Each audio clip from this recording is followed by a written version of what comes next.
there, Ben. Thank you for swinging on by today. This is your video lesson. Let's see here. One very cool topic I'd love to talk about. I'll talk about the topic, and if you want, we'll continue this conversation for several weeks because there's a lot of cool stuff in this topic. I've had a chance to go through and review the video you sent over, and I had a chance to listen to the song right here and watch your video, and there's a lot of great things happening in there and a lot of implications of like things to offshoot and go down many rabbit holes to do in this one. So it's a very cool tune. I'm glad you brought it to my attention. It's a great song. So kind of start at the beginning is how to practice this riff. So this is Going to the Country by Camp. Listening to it, it's got like jam band written all over it, and that's kind of what's cool about it, is that it's kind of an endless loop, and you can play this song for 20 minutes and I can just riff on this thing all afternoon if I wanted to. And all the stuff that we've done so far with Cage, oh man, like dude, you could rabbit hole everywhere. So anyway, I'll digress. I'll answer your first question first. Half-step down tuning. What I would do if I'm playing with just other guitar players, I just like, hey, we're down tuned, and I would refer to everything as if it were in standard tuning. Same thing holds true if I were in say D standard. If I tuned everything down a whole step, I would still refer to everything as it is in E standard. Otherwise you start getting discombobulated. There's other down tunings too, say like B standard or C standard. All those down tunings, I would just refer to everything. If you're playing on a baritone, I would refer to everything as it would be in standard tuning. The only time I would change that is if I was jamming with a piano player, and the piano player was like, "Hey, wait a minute, why are we in E? Why are we in like A flat?" And you said the key was in A. In that situation, I would have the piano player just tell them, "Hey, listen to the song. It's in A flat. It's a half step down for where we're gonna play. It looks like it's gonna be an A," because they're not gonna know the shapes anyway. It doesn't mean anything to them. The same way that if you don't play piano, a non-piano player they're not gonna understand what those shapes are. So it's just like it's useless information or TMI to them.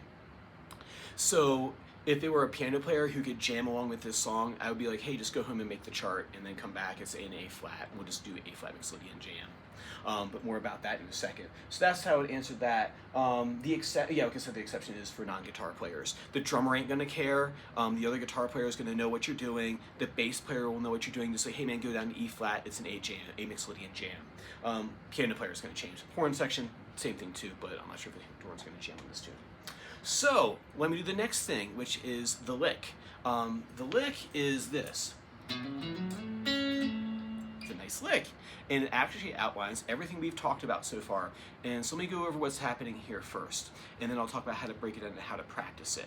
Is that what he's doing here? This song is usually a good sign of like what key something is what's the first chord and last chord.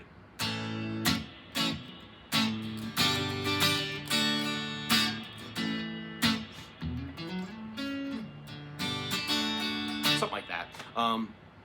It's kind of landing on that A right there. So we're in the key of A major, and more about that in a second. It's not just A major. There's a much deeper answer to it than that. So what we're going to be using in this situation is going to be A major pentatonic, right?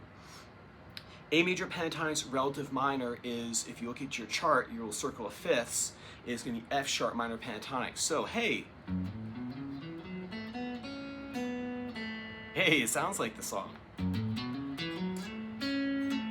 So this is an A major pentatonic, but rather than trying to think of like five brand new boxes, I'm literally going to take the 5 boxes that we've already learned in E, and I'm going to transpose them. I'm going to move them to a different key and go, okay, I'm going to do here's my box 1 E minor pentatonic, right? Oh, there's my box 1 F sharp minor pentatonic, because I don't have to think about anything new.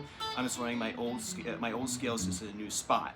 And I would spend time just going like, can I run those boxes? Right, that would be like a couple of days for me, is just running. When I was first learning this stuff, I would spend a couple of days just running A major pentatonic up and down the neck, so that way I knew everything was, right? When you think of bands like this, when I'm thinking of jam bands, remember this, is that everything that is happening on stage has been pre-rehearsed. right? They're thinking of like Lego pieces that they've learned like over the years. Like they've constructed these like little ideas, and they're just mixing and matching ideas they've already come up with. There is no true like I'm thinking of it on the stage as of right now. There are people who do that. They're like true improv masters, where like they're jazz masters who've been playing jazz for like their whole life, and they go up on stage and they'll just like do a whole concert. But remember that they're in their head, they're hearing these chord changes and chord progressions. So they've kind of already worked it out in their head, and they're so fluent in the style that they can just like speak it without practicing beforehand. But where we are right now, where we're learning how to like say phrases and things, like so we're learning a foreign language, you practice your sentence a billion times, and then you can drop in different nouns. So that's a whole other conversation. But anyway, about foreign language learning, and which is not this. But what you do is you practice all your boxes all over the neck and get really good at knowing where all those are for this song. Like I said, this song could be a very good study for you. So what I would do first thing is practice all those F#/A major pentatonic boxes all over there. So box 1, right? Box 2. Can you do that without thinking too hard? That's the point of transposing boxes into different keys, and why it's a good exercise is because it reinforces the shapes you already know. If you can do that shape in E minor pentatonic, and you can replicate those in other keys without thinking too hard, that's kind of where you are right now. So that's why what I would do with this one is play F# minor/A major pentatonic, just all over the neck. Those boxes are going to be even more in your fingers and more in your mind the more you do that. So like if you transpose, that's why we do it in the curriculum, is because if you transpose those boxes to like 3 or 4 or 5 different keys, dude, you got them, man. They're it. And then remember, everything else that we do from here on out is just adding on to the pentatonic boxes, right? If we're going to do major, we're not going to learn brand new boxes. We're going to add on to the pentatonics we already know. So this is going to help your future with that, in regards to that. So that's what I do as far as like getting prepared to learn this tune, is knowing where all the box shapes are. And check this out. What he does for that lick is this. Now what you were trying to do was you were trying to muscle your way through that bad boy the best way that you knew how. I think you played nothing wrong playing the middle finger like that. And how do you do it? I'm trying to remember how you fingered it. Something like that. What you tried to do in that opening was you trying to move everything from your wrist and from your fingers, right? You're trying to slide everything this way, and you're trying to super quick like that. And with these sorts of things, you can either beat your head. If you're finding that you're beating your head against the wall trying to make it work, then that's usually your sign that the technique that you're using is not the correct technique, or how it would actually be fretted. So I was playing around with this myself, and I was thinking, as a guitar player myself, would I ever do anything like this in a riff? Right? And when I have other things happening afterwards, probably more likely what I would do, I would hammer that. I would stay within the box shape right here. And then what was because what I need to do is I need to be here on that A. Notice, hey, we're noticing we're in A. He lands on the A right there in the end of that lick, right? He gets there. That's an awful lot of sliding with the first finger. It's not very guitaristic. If I fretted it that way, it'd be a lot of that. And it's like, well, what guitar player is going to do that? Like, see, these guys are jamming. I imagine this probably came about, like, they're just hanging out, just playing, and the lick probably came out, and they go, oh, let's keep that, let's do that as the lead, or he was just jamming and that came out. That's probably not what happened. Probably, fingering-wise, that's not probably what happened. That's more guitaristic, where I go 1 hammer 3, 1 hammer 3, slide up into box 2. I'm in box 1 here. I slid into box 2, hit that C sharp, which is the 3rd of the A chord. That's what he's doing. He's going from this. Or he could have slid down there, but I myself would probably do that. And that puts me right in there. So you notice what he did for the lick. He slid up to the A. He's doing this. He's using an E form A chord as his outline. Can't get away from the cage, man. All these players are doing it. Every one of them.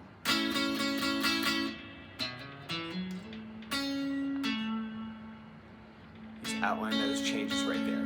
And it sounds cool because he's landing on chord tones. He's landing on the tonic. He hit the third of the chord, and he came back again. Everything was aiming for that note right there. It's the A. The song's an A. Right. Let's see what I'm missing here. So when you're doing licks like this, you want to avoid a lot of this stuff here. If I were to slide that, say if I dead set on sliding with the pointer finger for whatever reason, well, I might choose the ring finger.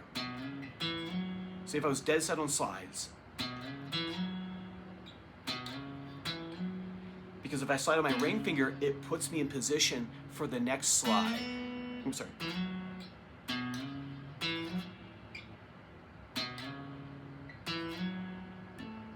There's a lot of different ways you can articulate it. Say if I was like you, like, hey dude, I want to slide there, slides or die, right? I would do, because then that makes sense. If the fingering doesn't make sense and it's getting in the way, it's a bad fingering. That's like one of the criteria I have when I'm actually like working out like complex pieces. Say if I'm doing 9 or 10 tunes with a student, and like in like the students, like I tried it 4 or 5 times playing through the riff and I can't make it work. Well, let's look at the fingering. And the fingering doesn't make sense, then it's probably a bad fingering. So if you're finding you're sliding around on one finger and you can't make jumps or it's herky-jerky, change the fingering, right? There's so much stuff going on in these tunes that a slide or a hammer-on, at the end of the day doesn't matter. That's more guitaristic, and that's way more guitaristic because that is a cage chord. And you're gonna be a lot faster that way. Remember the phrasing too, you're not rushing it. It's not that.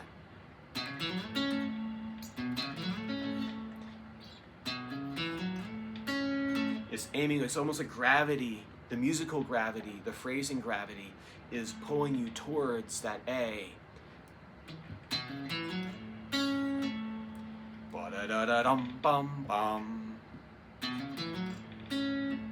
Rather than, right? I use the analogy all the time, like, my columbines are blooming in my front yard now. They're really pretty. And I ask my students, they come in, I'm like, oh, do you see my pretty flowers outside? They look so beautiful. I have the purple one, I have the red one, and I have the pink, I have pink, or yeah, I think it's pink. And I have the yellow one out there. Do you like them? They're like, I didn't see them. I'm like, well, that's because you're walking too fast. You weren't paying attention. You weren't looking at the beautiful moments. And it's the same thing here, not to get too hippy-dippy on your artsy-fartsy, but there are beautiful moments. Ba-da-da-da-dum-bum-bum.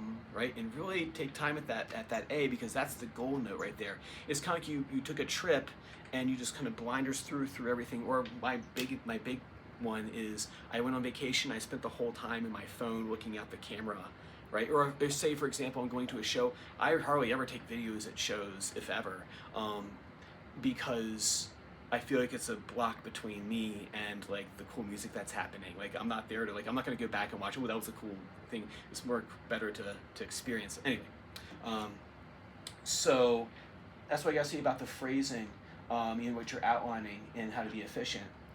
So basically the big thing is, does the fingering make sense? Does it work for the music? If you've tried it like all afternoon and the fingering is if you're just all over the place, it's not getting there, it's the fingering. Watch out too when you're doing slides, that you're not sliding from the wrist and you're not just trying to do like stuff like that, right? Right? Shifts come from the shoulder. If you watch me do that slide, I'm moving 2 frets, I'm not going very far. Notice that the movement starts from here. My hand is 1 unit moving across the fretboard. This is literally just like, I think of like, like the 3D printer where the thing is kind of like going this way. That's my hand. By and large, it's very, very few exceptions where I have my fingers doing something else. But when I'm playing fast, all that fast stuff, my hand is in one spot. My arm is the thing that's moving, not my wrist and not my fingers. My fingers are along for the ride. It's my arm that's moving. So you need to get up here to here.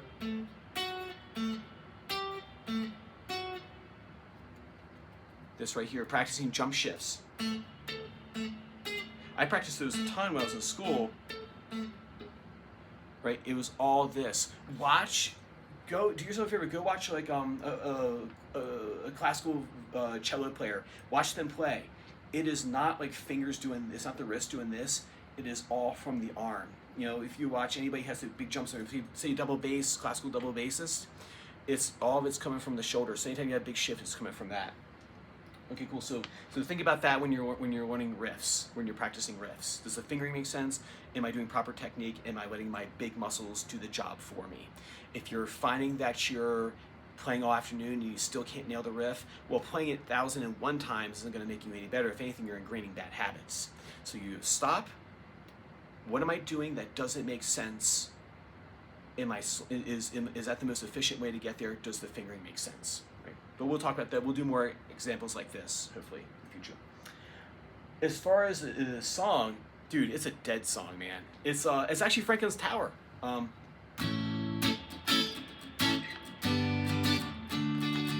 What was that song?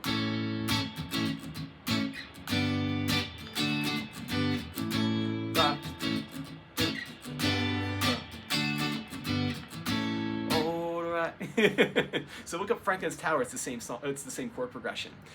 It's a dead tune. Dead songs are great for learning this style of music. It's in as far as harmony wise, this is what's called modal harmony. It's not major nor minor. It's what I call mixolydian. We can talk more about this in person. It's kind of like a big topic for a video, but I'll just kind of mention what it is in case you're curious, and then we can talk more about it in person because we haven't quite got to modes yet, but you're getting there. This one's called mixolydian, and every mode has a flavor like we talked about before. I mentioned like Dorian, Sapa, Hopeful. Mixolydian is what I classify as the cool kid on the back of the bus. It's got the headphones on, just having a good time. It's happy, but it ain't too happy. It ain't this. If I were to play it in major, the song would sound like this. No, it would be. Yeah. So it'd be this. It'd be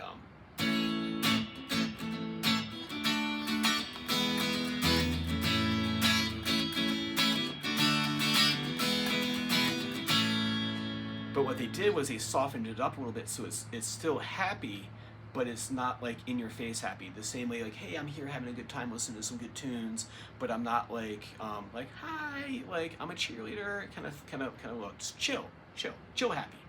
So that's mixolydian for me. Listen to a lot of Grateful Dead. If you smited this mode from the earth, the Grateful Dead would cease to exist. Fish would cease to exist. Leftover Salmon would cease to exist. This mixolydian mode is the bread and butter of all these jam bands. So this is one that if like on our short list when we do get to modes, I do have like a checklist of like, okay, this student's interested in this, we should do this mode first. And mixolydian would probably be the first one for you. Right? But anyway, the chords are these.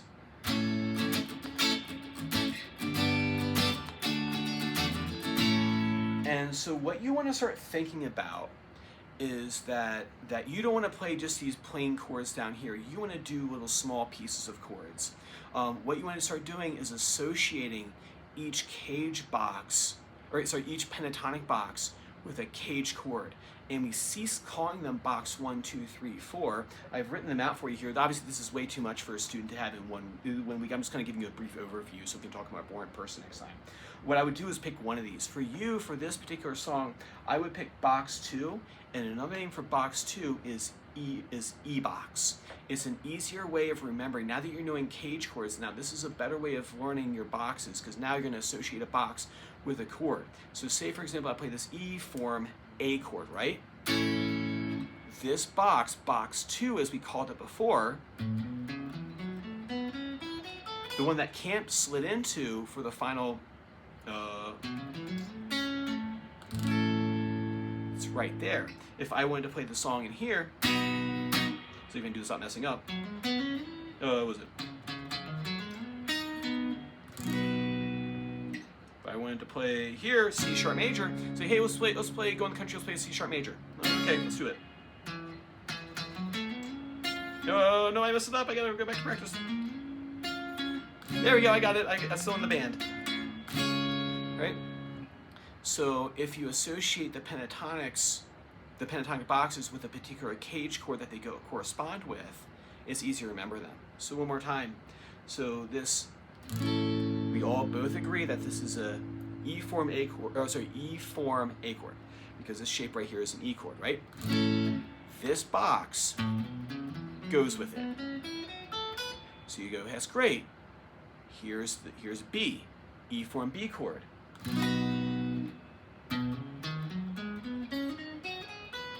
Box 2 still. So rather than calling it box 2, we call it E box. That way when you go play your E chord, you just instinctively play that. That's how I can quickly, in the intro, when I was horsing around in here, and I was like,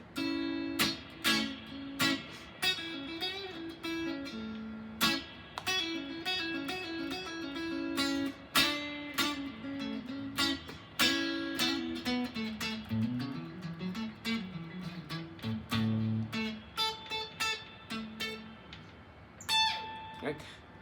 But what I did was I spent an awful lot of time. Oh God, why is my teacher making me do this? And then later on I realized,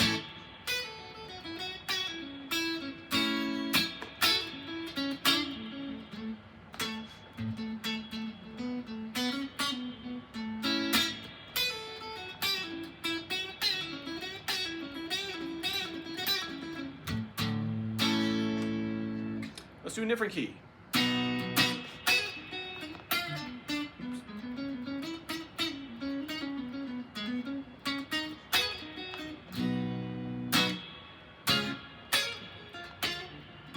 All those licks I learned for box 2, I would just associate with this chord shape. That way when I move around the neck, I don't have to really think about, like, I don't think at all anymore that, oh, those licks I have for box 2, they go with this shape. So wherever I put this shape, and I know the name of this chord, I have all those, and then at that point, when if I go to jam with somebody, it doesn't matter what key the song is, I've already worked out all the 5 boxes. And you don't have to practice every key, you just practice like the 5 boxes. Practice shaping and transposing different keys with different songs. Say for us, you do Go in the Country, and then we go do a dead tune, we'll do, I don't know, China Cat Sunflower, and then it's like, let's do a Fish tune, and let's do Farmhouse or something like that, or one of the other jam tunes. This keeps on going. And then you do a bunch of the Neil Young stuff. But anyway, so that's what I would like you to do, is I'd like you to start associating for this week E form A chord, box that goes with it. Those two things are hand in hand. Peas and carrots, right? Once you got that down on your fingers, okay, let's take it to another key. So run it up the neck and tell you, dude, you can do it in your sleep. That's how well you got to do this stuff to really be free with it. Like I said, though, all this improv and jam stuff, it's all been worked out before. Nothing is truly improvised. These guys have practiced this stuff a lot. We can definitely talk more about modal harmony, or about major harmony, and once we get major harmony down, we start talking about modal harmony. And then checking out the song a bit more. That end solo is cool. The end solo has a lot of cool stuff that we can steal from it, and a lot of cool licks that you can integrate into your own guitar playing. Other thing you can do with it is that the song is really 3 chords, and that's why these guys write songs like this, and that's why if you look at dead songs, they're really 3 chords a lot of time, 2 to 3 chords. Santana songs are a lot of times, again, the funk strum. There's a reason why Dark Side of the Moon has jam sections in there 2 chords, is because they're not concerned with how many chords, but they're exploring their neck. Say, for example, I'll pick one region on my guitar, and I have E, and then G. Or I can do G here, but let's just do G up here for fun. So I go,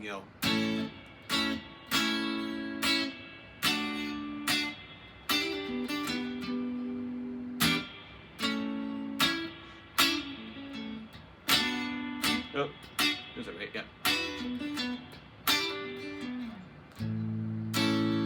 So what I'd like you to do is to me want to do that stuff is first you get a pentatonic box in that region, and then the cage chord. So what you can do is see if you can play the song.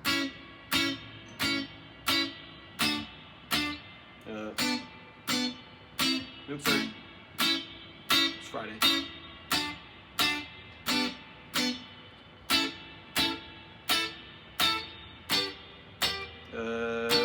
G to D. That's right.